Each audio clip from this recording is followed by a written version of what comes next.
I'm Scott Proctor with Meridian Magazine, and we are here in the southwestern tip of Oman on the Arabian Peninsula. And I'm here with Chad Aston, and Chad is Warren Aston's son. And Chad, you've been coming here to this best candidate for Nephi's Bountiful for a long time. When did you first start coming here?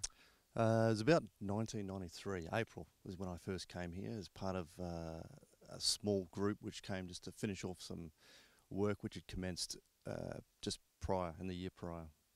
So this is before your mission, wasn't it?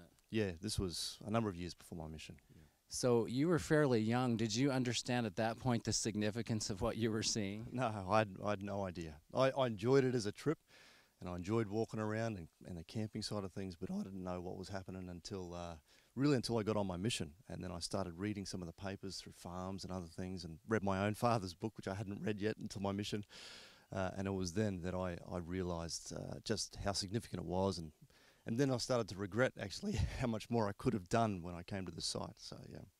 So we're leaning against a large limestone block. There's limestone everywhere here. And what does limestone indicate? I mean, there's going to be a lot of what here? There's going to be a lot of caves. So there's caves all throughout the valley, both sides, in front of the coast and up the wadi. The place is just riddled with caves. So I've been around you this whole week, and I know that you've been to a lot of these caves. What kind of things are you finding in these caves?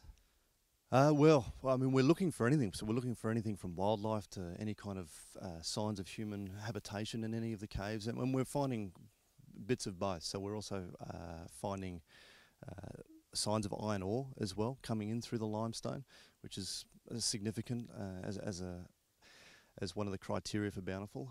But we're also finding signs of human habitation, probably more recent, a lot of it. But yeah, it's still interesting to give us a whole picture of the site. And that one kind of a overhang, more than a cave, that one is covered with kind of ancient graffiti. What was your initial response to that as you first discovered that years ago? Well, I mean, it wasn't. When I first saw it, it was always interesting. I mean, seeing all the camels, seeing the boats, and then seeing the. I actually like the inscriptions probably more than anything. Just it fascinates me because no one knows what it says, and it's in a language which hasn't been deciphered. So it's always fascinating to think what could be in the future once that's deciphered.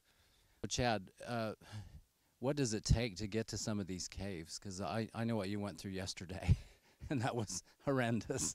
But tell me about going up and exploring some of these caves. All right. Well, some of them are very easy to get to. It's just an easy walk, still in the hot sun, but easy to get to. Others, you're pushing your way through thorns and thickets and vines and whatever you can to get up to some of the more difficult to reach caves. But sometimes it's those caves which have some of the more interesting findings in them as well. So it's worth getting, even if it's just for the sake of completion.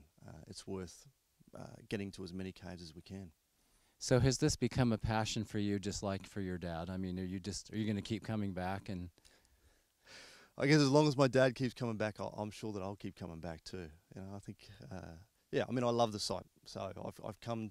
It's grown on me over time for more than just the potential significance of the Book of Mormon. I love just coming here because of its unique environment, its location, and wildlife, as well as some of the potential historical activities that took place here as well. so Scott Proctor with Meridian Magazine here with Chad Aston in the best candidate for Nephi's Bountiful in southwest Oman.